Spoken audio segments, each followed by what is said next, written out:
कल शाम मदरसे से आते हुए सोचा कि 50 रुपए पास है मेरे पास, 3 समोसे ले लेती हूँ। घर में बैठकर भाभी और बहन के साथ मिलकर खाऊंगी। मगर समोसे का रेट सुनकर एक समोसा अकेले खाने के लिए ना ले सकी। 35 रुपए का एक समोसा। सारे रास्ते बस में मैं ये सोचती रही कि घर की चार दीवारी में रहकर बिना किसी मेहनत मुशक्कत के कितनी आसानी से अपने बाप भाई या शोहर से हम फरमाइश कर देते हैं, मगर कभी ये नहीं पूछते कि आपके पास पैसे हैं भी या नहीं। जब कभी भाई समोसे से भरा पैकेट घर लाता है तो 2 समोसे खाकर भी यही कहती थी कि अगली बार 3 समोसे खाऊंगी। 3 वक्त की रोटी के साथ फ्रूट भी खाना और कभी कभी मीठे की फरमाइश करना जैसे एक रिवाज बन गया। मगर इसके पीछे की मेहनत का कभी नहीं सोचा। मेरे खाने के लिए किसी की नौकरी करना, किसी की बातें सुनना, नापसंद होते हुए भी वो काम करना कितना मुश्किल होता होगा ना बाप भाई और शोहर जैसी हस्ती के लिए।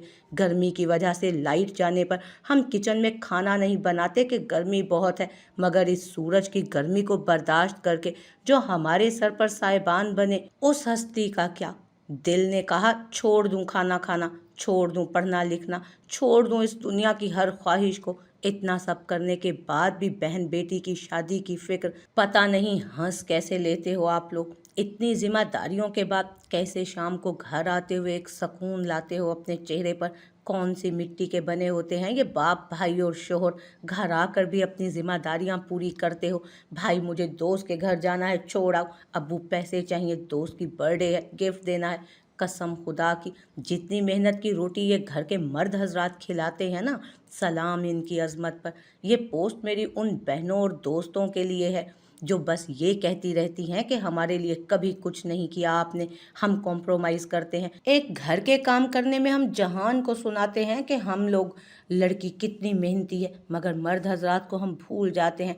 खुदारा फरमाइश पूरे करने में अगर बाप भाई या शोहर को देर हो जाए तो शिकायत नहीं, हौसला दीजिए। क्या पता हमारे अल्फाज ही उनकी हिम्मत हों, उनकी मेहनत का राज हों, उनके जीने का मकसद हों। सब मर्द हजरात जो अपनी फैमिलीज़ के लिए रिज़्क़ हलाल कमाते हैं, ऐसे सब लोगों को सलाम है।